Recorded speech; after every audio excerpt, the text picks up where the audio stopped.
Puji Tuhan atas kesempatan yang Tuhan berikan bagi kita. Kita bersyukur atas kemurahan Tuhan ini. Saudara-saudaraku yang terkasih, kita mengenal Yesus Kristus seperti kita nyanyikan itu. Yesus Kristus, Dia anak domba Allah.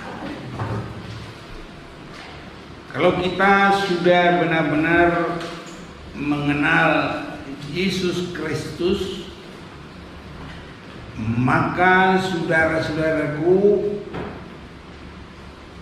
apa yang harus ada pada kita adalah mengasihi Dia dengan sungguh-sungguh. Ya. Pertama, kita mau membaca karena pengenalan kepada Yesus itu bermacam-macam pendapat orang. Mari kita mau baca saja dulu di dalam Matius pasal yang ke-16, mulai ayat 13. Matius 16 mulai ayat 13. Setelah Yesus tiba di daerah Kaisarea Filipi, Ia bertanya kepada murid-muridnya, kata orang, siapakah anak manusia itu? Jawab mereka, ada yang mengatakan Yohanes Pembaptis, ada juga yang mengatakan Elia, dan ada pula yang mengatakan Yeremia atau salah seorang dari para nabi. Lalu Yesus bertanya kepada mereka, tapi apa katakan, siapakah aku ini? Maka jawab Simon Petrus, engkau adalah Mesias, anak Allah yang hidup. Kata Yesus kepadanya, berbahagialah engkau Simon bin Yunus, sebab bukan manusia yang menyatakan itu kepadamu, melainkan Bapa-Ku yang di surga.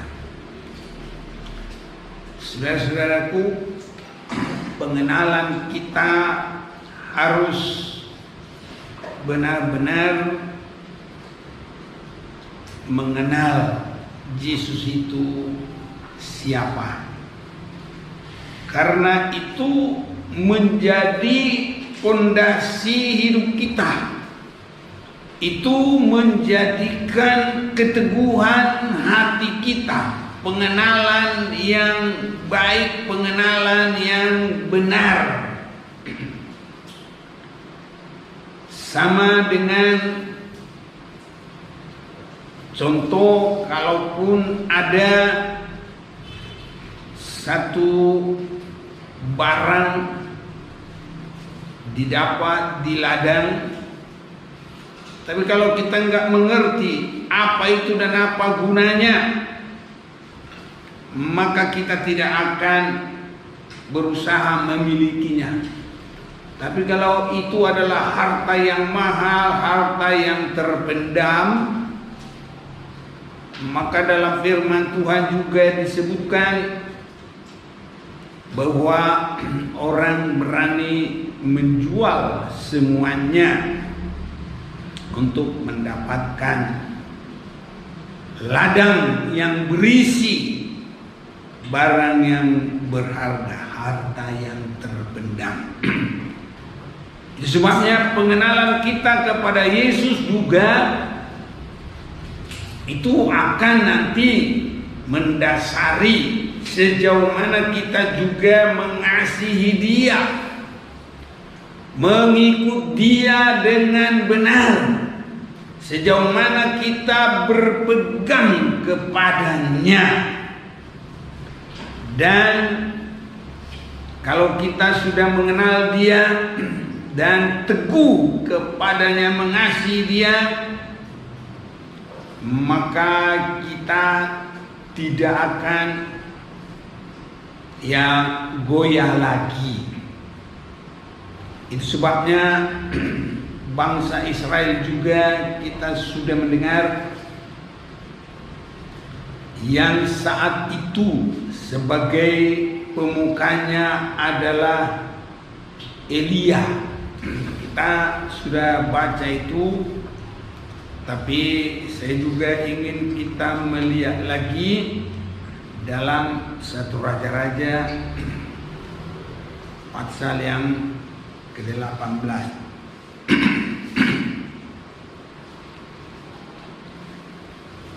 Elia berkata dalam ayat 21 1 Raja-Raja 18, lalu Elia mendekati seluruh rakyat itu dan berkata, berapa lama lagi kamu berlaku timpang dan bercabang hati?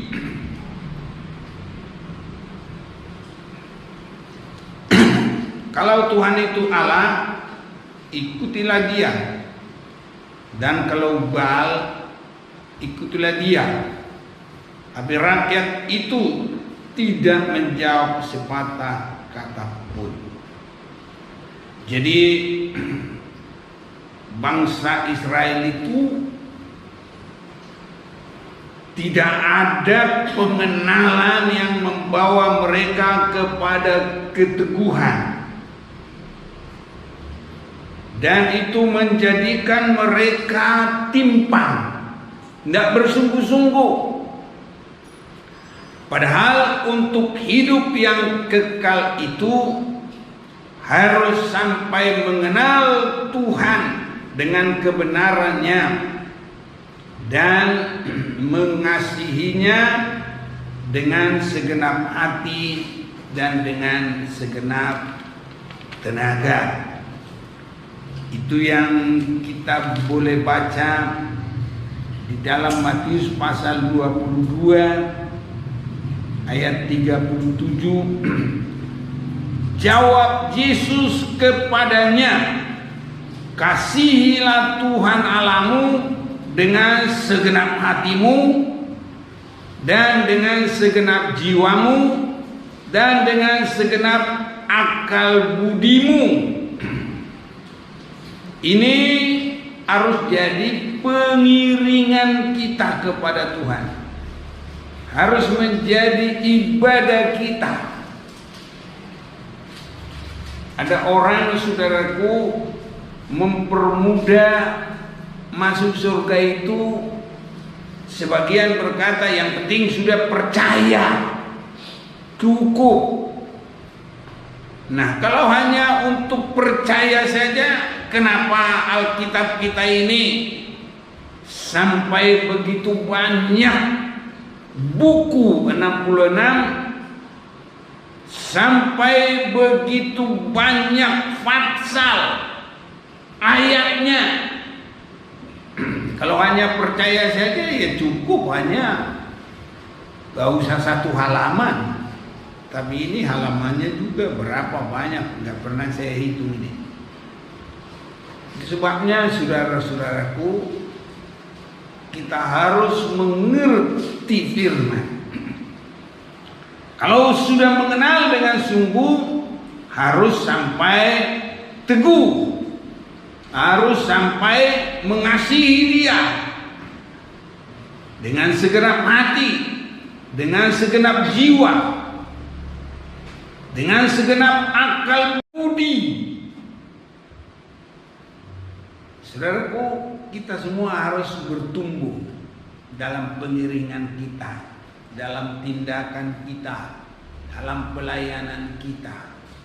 Ini harus jadi pembuktian dalam kita mengasihi Dia. Karena enggak mungkin kita langsung begitu 100% mengasihi. Sebabnya orang dalam mengasihi. Ada orang berkata tidak kenal tidak mengasihi atau tidak sayang. Itu sebabnya kalau sudah kenal, apalagi semakin kompak, semakin banyak bertemu. Nah ini saudara-saudaraku, bahkan ada yang tadinya sangat bertolak belakang, tapi karena terus menerus satu lokasi, akhirnya mereka bisa menjalin kasih. Tapi kalau kita kepada Tuhan harus pengenalan yang benar, baru kita mengerti betapa harganya ibadah, betapa harganya tujuan ibadah kita ini. Baru kita nanti bisa bersungguh-sungguh. Elia berkata, berapa lama lagi kamu timpang? Itu diawali karena mereka tidak mengerti dan mereka kadang dibimbangkan Allah yang benar atau Allahnya orang asing, Baal. Itu menjadikan mereka timpang. Saudara-saudaraku, pengiringan kita, ibadah kita, pelayanan kita harus benar-benar sampai jejak. Itu dikehendaki oleh Tuhan. Itu sebabnya Yesus sendiri berkata tadi, kita sudah baca, menurut orang siapakah anak manusia itu. Yesus ingin menegaskan, termasuk juga kepada kita. Dan kalau kita sudah mengerti siapa dia, maka seperti kita sudah menyanyi, kalau kita sudah mengenal dia, dan anak domba Allah, maka kita akan mengikut dia dan kita setia bersungguh-sungguh dan harus sampai bertumbuh dalam kasih sampai kita mengasihi segenap hati, segenap jiwa, segenap akal budi. Di dalam Injil Yohanes pasal 1 ayat yang ke-29, inilah pengenalan pertama akan Yesus Kristus, untuk kita boleh teguh, untuk kita boleh kuat. Yohanes 1 ayat 29 ini sama dengan kita menyanyi tadi. Ku kenal dia, anak domba Allah. Saya baca Yohanes 1 ayat 29. Pada keesokan harinya Yohanes melihat Yesus datang kepadanya, dan ia berkata, lihatlah anak domba Allah yang menghapus dosa dunia. Ini dua kali yang disebutkan juga dalam ayat 35-36. Pada keesokan harinya Yohanes berdiri di situ pula dengan dua orang muridnya, dan ketika ia melihat Yesus lewat, ia berkata, lihatlah anak domba Allah. Saudara-saudaraku, kalau sudah mengerti siapa Yesus itu, maka mereka bertindak. Ayat 37, kedua murid itu mendengar apa yang dikatakannya itu, lalu mereka pergi mengikut Yesus. Ini sangat penting sebagai pengiringan kita, sebagai ibadah kita, dan menjadi dasar pelayanan kita sebagai bukti kasih kita kepadanya. Yesus anak domba Allah. Dan tadi kita sudah dengar pembacanya dengan baik. Lihatlah anak domba Allah yang menghapus dosa dunia. Saudaraku, kalau ini benar-benar kita yakini dan kita mengaku semua dosa kita, mohon pengampunan, kita yakin darah Yesus menyucikan kita, maka hidup kita di dalam Dia yang lama sudah berlalu, yang baru sudah datang, harus sampai mengalami sukacita kelepasan karena anak domba Allah. Ini yang harus menjadi dasar kekristenan kita, sehingga pengikutan itu bukan hanya karena fanatisme, bukan karena dari keturunan, bukan karena ikut-ikutan. Sebab pengiringan itu banyak karena dari nenek moyang. Nah, makanya orang Batak juga punya pepatah, peputas julu-julu tubuh martu kotot tiala budi, dia kena niulani napar dulu dihu-dihu ton di napar pudi. Nah, itu orang Batak. Jadi ikut-ikutan. Saudara-saudaraku, pengiringan yang demikian tidak bisa segenap hati, segenap jiwa. Ya, gampang goyah. Hanya fanatisme itu nanti bisa langsung berubah. Tapi kalau kita memiliki pengalaman dosa kita disucikan, bagaikan kita mengalami dalam pengalaman pertama itu, beban itu terlepas. Dulu ada nyanyian, bebanku terlepas, bebanku terlepas, di bawah kaki Yesus jiwaku diselamatkan, bebanku terlepas. Harus jadi pengalaman. Ya, ini. Jadi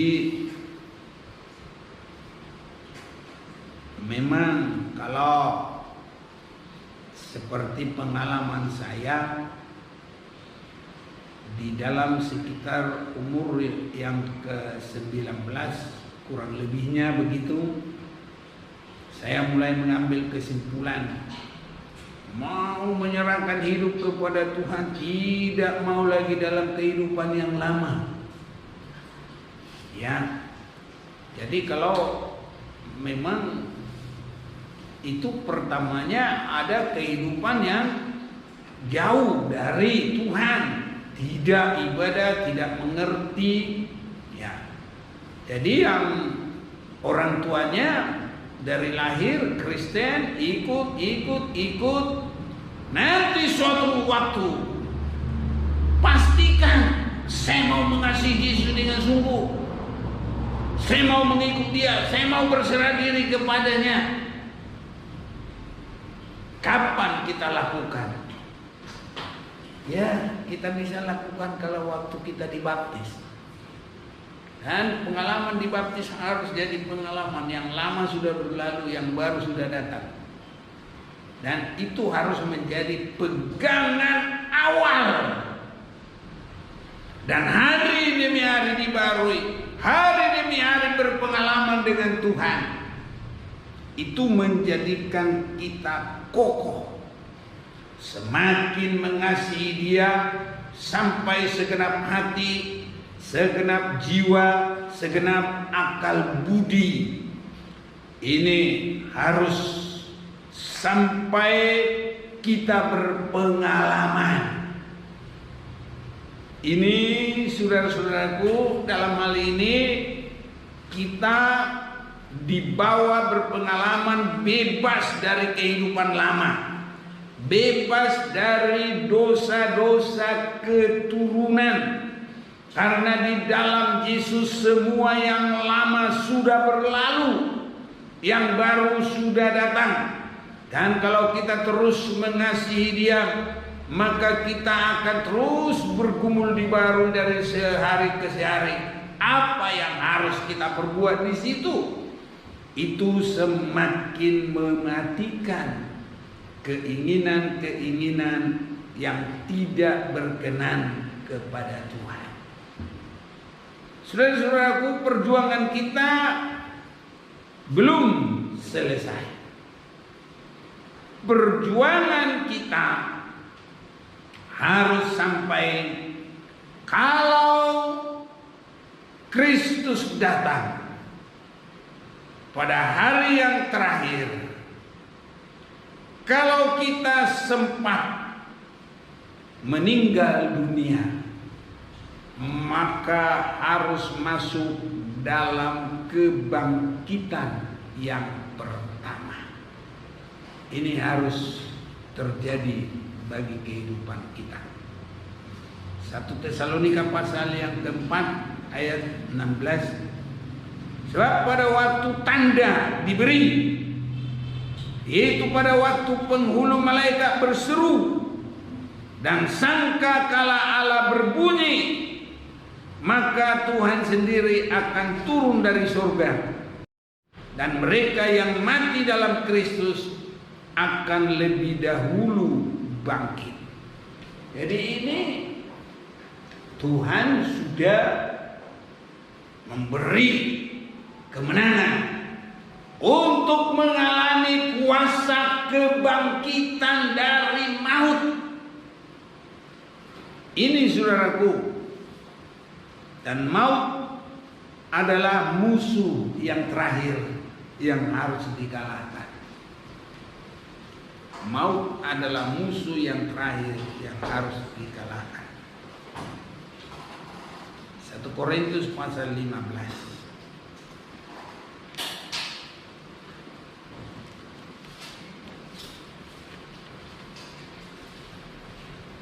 1 Korintus pasal 15 ayat yang ke-25 mulai. Karena ia harus memegang pemerintahan sebagai raja sampai Allah meletakkan semua musuhnya di bawah kakinya. Musuh yang terakhir yang dibinasakan ialah maut. Jadi kita, saudaraku, harus sampai dalam kebangkitan yang pertama. Tidak bisa dipegang oleh maut. Itu kepada hidup yang kekal selamanya. Ada lagi kebangkitan satu lagi, tapi bukan karena menang dari maut. Bersama dengan penguasa maut, mereka boleh bangkit, saudara-saudara. Jadi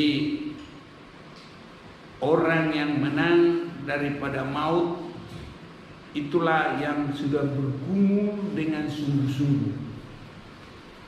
Ibadah yang sungguh, pelayanan yang sungguh, pengiringan mengasihi Tuhan dengan sungguh. Itu sebabnya kalau orang tidak mengerti Alkitab, saya bingung, hanya percaya masuk surga. Ya kalau hanya percaya masuk surga, cukup Alkitab ini satu ayat. Kalau hanya cukup begitu, bodohlah Tuhan itu bikin ayat Alkitab sebegini banyak. Ini saudara. Jadi Yesus juga untuk mengalahkan maut itu dalam pergumulan yang luar biasa. Mari kita akan baca ini dalam kitab Ibrani pasal yang kelima, Ibrani pasal 5 ayat yang ke-7 mulai. Dalam hidupnya, ini Tuhan Yesus, sebab kita bacanya N huruf besar. Dalam hidupnya sebagai manusia, ia telah mempersembahkan doa dan permohonan dengan ratap tangis dan keluhan kepada Dia yang sanggup menyelamatkannya dari maut. Ini saudara, Yesus harus bergumul menang dari maut. Kalau Yesus saja nggak berdosa bergumul menang dari maut, apalagi kita ini saudara. Makanya kadang-kadang orang hanya percaya masuk surga, enak-enak saja. Yesus saja untuk lepas dari maut bergumul.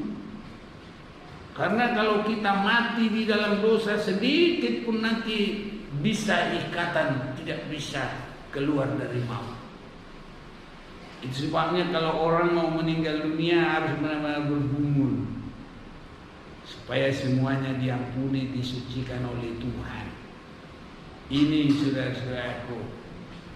Jadi bukan hanya karena kebiasaan orang kalau udah mau meninggal perjamuan kudus, saling memaafkan, itu memang baik saudaraku. Tapi sasarannya supaya tidak ada ikatan kalau nanti kita akan bangkit dari maut. Yesus saja untuk lepas dari maut harus berdoa kepada Bapa di surga. Dan kita lihat di sini sambungannya ayat tadi. Dan karena kesalehannya ia telah didengarkan. Orang percaya tidak ada kesalehan. Apa? Namanya percaya, keyakinan. Orang punya keyakinan tapi belum tentu dia bisa meraih keyakinannya. Orang memiliki keyakinan belum tentu dia sudah berbuat untuk keyakinannya. Tapi kalau orang sudah berbuat kepada yang diyakini dan perbuatannya itu segenap hati, segenap jiwa, segenap akal budi, nah itu namanya sudah bergumul untuk apa yang diyakini. Itu sebabnya saudaraku, kita harus setia dengan sungguh-sungguh. Itu sebabnya kalau kembali kepada Elia itu sudah tahu Tuhan itu juru selamat, penolong yang benar. Maka sampai berani bertarung kepada maut. Dia yakin Tuhan itu benar dan Tuhan itu menolong. Jadi kita juga harus begitu saudaraku. Dan supaya kita didengar, harus ada perbuatan. Itulah kesalehan orang-orang benar, kesalehan orang-orang kudus. Yesus saja didengar bukan karena istilahnya satu gen, satu boleh kalau umpamanya manusia satu hubungan darah. Tapi kita baca dalam Alkitab yang sanggup menyelamatkannya dari maut, dan karena kesalehannya ia telah didengarkan. Jadi kita harus ada perbuatan, usaha ibadah yang sungguh-sungguh, usaha mengasihi Tuhan segenap hati, segenap jiwa, segenap akal budi, melayani Tuhan dengan sungguh-sungguh, sehingga kesalehan-kesalehan itu menjadikan Allah mendengarkan kita. Ayat 8 Ibrani 5 tadi. Dan sekalipun ia adalah anak, ia telah belajar menjadi taat dari apa yang telah dideritanya. Jadi taat sampai kepada mati. Apa yang dideritanya masuk dalam pengadilan. Orang benar dipersalahkan, dipersamakan dengan penjahat yang paling kaliber besar, dihina, diolok, segala macam penderitaan. Dan dia sampai di dalam hal itu belajar taat. Ini saudaraku kesalehan daripada Yesus itu. Ya, dan sekalipun ia adalah anak, ia telah belajar menjadi taat dari apa yang telah dideritanya. Biar pengertian ini membawa kita lebih sungguh-sungguh mengasihi Tuhan, lebih setia, lebih berserah, ya, dan benar-benar kita berpegang sampai kita menang. Dan dari musuh yang terakhir, kalau Yesus datang, kalau kita sempat meninggal dunia, kita bisa bangkit dari maut. Maut dikalahkan. Tapi kalau Yesus datang kita masih hidup, itu nggak ada dosa, nggak ada bercacat celah, dan kita akan diubah dalam sekejap tanpa harus mati. Jadi kalau Yesus datang kita nggak dimatikan dulu baru bangkit, enggak, kita diubah. Tapi mereka yang diubah itu adalah orang yang tidak bercacat celah. Tadi di dalam 1 Tesalonika itu, sehingga di situ kita lihat ada dua golongan. Nah, saya ulang baca 1 Tesalonika 5 mulai 16. Sebab pada waktu tanda diberi, itu pada waktu penghulu malaikat berseru dan sangka kala Allah berbunyi, maka Tuhan sendiri akan turun dari surga.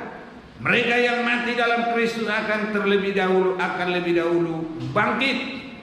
Sesudah itu kita yang hidup yang masih tinggal akan diangkat bersama-sama dengan mereka dalam awan-awan, menyongsong Tuhan di angkasa. Demikianlah kita akan selama-lamanya bersama-sama dengan Tuhan. Saudara-saudaraku, disebut diangkat. Diangkat itu kalau sudah tidak ada ikatan, kalau sudah tidak ada kedagingan. Karena 1 Korintus 15 ayat 51, daging dan darah tidak bisa mewarisi kerajaan surga. Jadi tidak ada lagi kedagingan. Sebabnya juga di dalam Filipi, yang mengubah tubuh kita yang hina menjadi sama mulia seperti Dia. Itu dalam Filipi pasal 3 ayat 21 atau mulai 20. Karena kewargaan kita adalah di dalam surga, dan dari situ juga kita menantikan Tuhan Yesus Kristus sebagai juru selamat, yang akan mengubah tubuh kita yang hina ini sehingga serupa dengan tubuhnya yang mulia, menurut kuasanya yang dapat menaklukkan segala sesuatu kepada dirinya. Saudara-saudaraku, kita menanti Tuhan harus nyata kita sebagai warga kerajaan surga. Biarlah Tuhan kita, saudaraku. Warga kerajaan surga itu punya hidup yang tersendiri, tidak sama dengan dunia. Kita semua bergumul warga kerajaan surga. Kalau ciri-ciri yang khas dalam dunia ini, satu kewarganegaraan, umpamanya kalau orang di Amerika, wah bangga, negara adikuasa. Nah, inilah contohnya di situ. Tapi kalau kita bukan menghina, di satu negara makan juga susah, kurang kesehatan, kurus-kurus, matanya sayu, seperti tidak ada tenaga, sampai lalat-lalat juga banyak. Kadang dia gak usir, dia biarin saja. Ada juga, saudaraku, dalam ciri-ciri khas kewarganegaraan. Tapi kita harus punya ciri khas kewarganegaraan surga. Haleluya, saudaraku. Apa itu? Pertama, dilahirkan baru. Tidak lagi kerinduan kita berbuat dosa. Dilahirkan dalam kerajaan surga. Dan ini berkembang terus, berkembang sampai seperti tadi, ya, ada saudaraku pengenalan yang baik sehingga mengikut dengan baik, dan terus saudaraku semakin mengasihi, bertumbuh dalam kasih sampai segenap hati, segenap jiwa. Pertamanya masih bermain-main, masih ikut-ikutan, tapi di dalam pertumbuhan perkembangan segenap hati, segenap jiwa, segenap akal budi, itu namanya semua hidup itu sudah benar hanya mengasihi Tuhan. Bahkan sampai mengalami penderitaan sekalipun, seperti Elia, mereka bertahu Allah siapa yang benar, itu yang hidup. Tapi Allah siapa yang tidak bisa menjawab, mereka harus mati. Itu sebabnya 450 dewa Baal, nabi-nabi dewa Baal itu harus menyerah dan harus mati, saudara.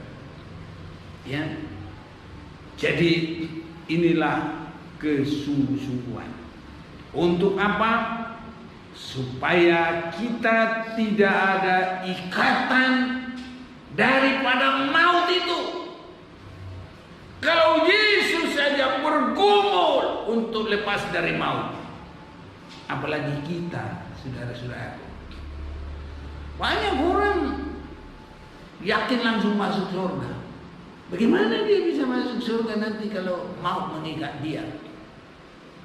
Bagaimana dia bisa berdoa? Enggak ada, hanya iman saja, hanya percaya. Kalau percaya tanpa perbuatan juga disebut apa? Ya mati. Percaya tanpa berbuat adalah mati. Percaya itu adalah percaya yang apa tuh? Hidup atau apa? Percaya tanpa perbuatan adalah iman yang mati. Wah, kok ragu-ragu ya? Mau baca dulu dah. Yakobus.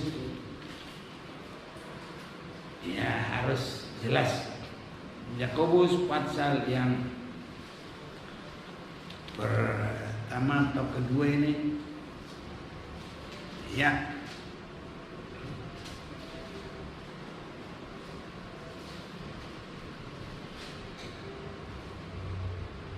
Pasal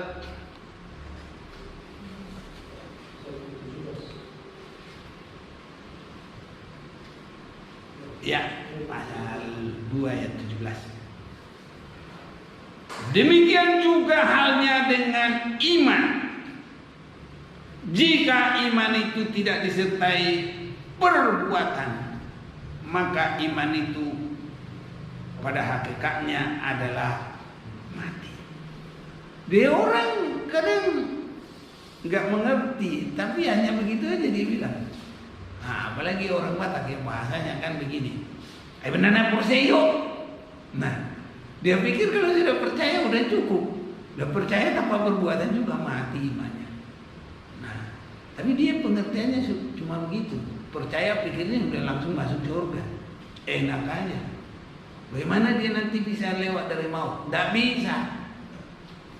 Yesus saja bergumul dengan sungguh-sungguh untuk tidak diikat oleh maut, dan dia berdoa dengan sungguh-sungguh kepada Bapanya yang sanggup melepaskan dia dari maut. Mengapa harus demikian? Karena dia sudah memberikan contoh bagi kita.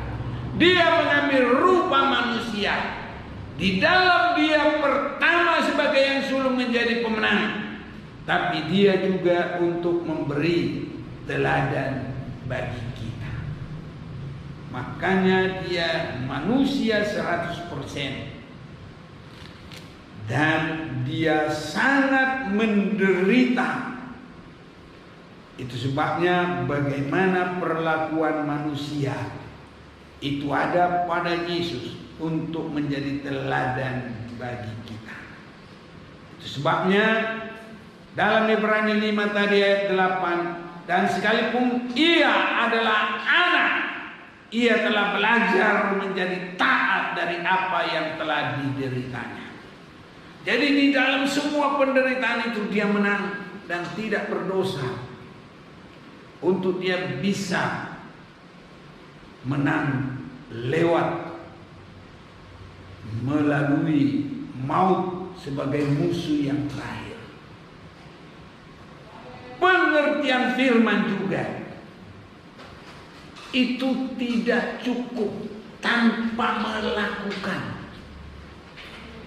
Saudaraku, orang-orang Farisi dan ahli Taurat mengerti firman, tapi perlakuannya tidak sampai kepada melakukan seperti kehendak Bapa.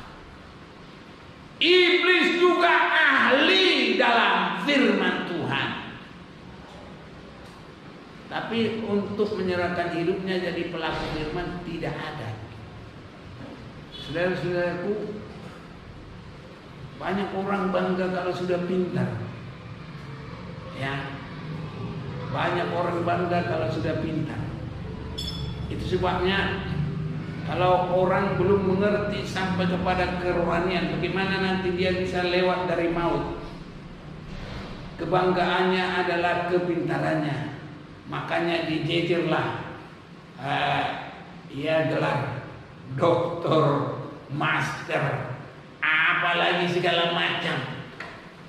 Nah, semuanya itu gugur kalau tidak benar-benar di dalam penyerahan sampai mengasihi, sampai bisa lewat dari maut. Nikodemus itu orang guru, pintar, tapi di dalam kerohanian lahir baru aja nggak ngerti. Ini saudaraku, iman juga setan juga percaya. Ada imannya setan. Nah, itu tadi kalau kita baca Yakobus 2 itu ayat 19. Kau percaya baguslah, tapi setan-setan juga percaya. Jadi itu sebabnya saudaraku, taat. Ini untuk kita bisa bebas dari maut. Taat kepada Tuhan. Kita belajar sudah bagus, senang. Karena kalau sekolah juga tidak bagus, saudaraku, murid-murid juga nanti enggak pintar. Tapi biarpun sebaik mana sekolah, murid-muridnya enggak mau belajar dengan sungguh-sungguh, enggak bisa pintar-pintar, saudaraku. Gurunya hebat-hebat, sekolahnya hebat, ngetop dari dulu, jebolan dari situ, orang-orang hebat. Tapi kalau ada masuk di situ cuma main-main, tidak bersungguh-sungguh, bagaimana? Jadi kadang juga begitu, saudaraku. Orang percaya mengaku dia bagus, orang gelarnya dijejer, ada dulu kartu namanya sampai lebih panjang gelarnya dari namanya. Iya, nggak tahu apa-apa lagi ditulis di sini. Iya. Tapi bukan di situ, saudaraku. Sebabnya Yesus memberi teladan bagi kita, dan sekalipun ia adalah anak, ia telah belajar menjadi taat dari apa yang telah dideritanya. Jadi sampai dalam penderitaan juga dia teguh. Sebabnya kita jangan mengeluh, saudaraku. Apapun yang terjadi, kita belajar. Apa yang kita derita belum ada apa-apa. Yesus sampai kita dengar tadi, dia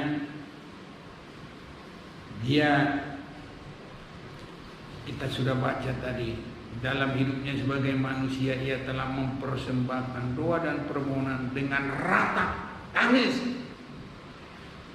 dan keluhan kepada Dia yang sanggup menyelamatkannya dari maut, dan karena kesalehannya ia telah didengarkan. Dan sekalipun ia adalah anak, ia telah belajar menjadi taat dari apa yang telah dideritanya.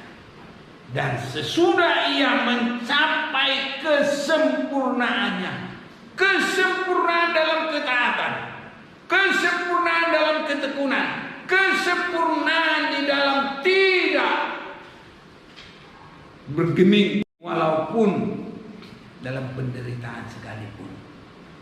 Itu sebabnya kita sudah selalu mendengar dalam Yesaya pasal yang ke-50 itu, ayat yang ke-7. Aku meneguhkan hatiku seteguh gunung batu.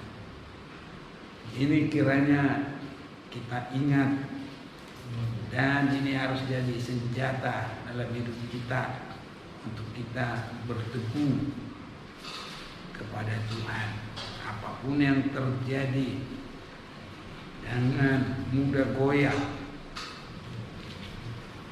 Yesaya 50 ayat 7. Tetapi Tuhan Allah menolong aku, sebab itu aku tidak mendapat noda. Sebab itu aku meneguhkan hatiku seperti keteguhan gunung batu. Karena aku tahu bahwa aku tidak mendapat malu. Ini saudara-saudara, biar kita semua teguh dalam Tuhan, dan Tuhan menolong kita sama seperti Yesus sampai sempurna di dalam semua apa yang diderita, sempurna di dalam ketaatan, baru dia disebut ia menjadi pokok keselamatan yang abadi bagi semua orang yang taat kepadanya. Jadi kita juga yang selamat itu harus taat juga, saudara. Yesus sudah taat, ya kita juga harus taat juga. Nah, kiranya Roh Kudus menolong kita semuanya, dan kalau Tuhan Yesus datang, kita bisa bangkit dari maut dalam kebangkitan yang pertama untuk hidup yang kekal.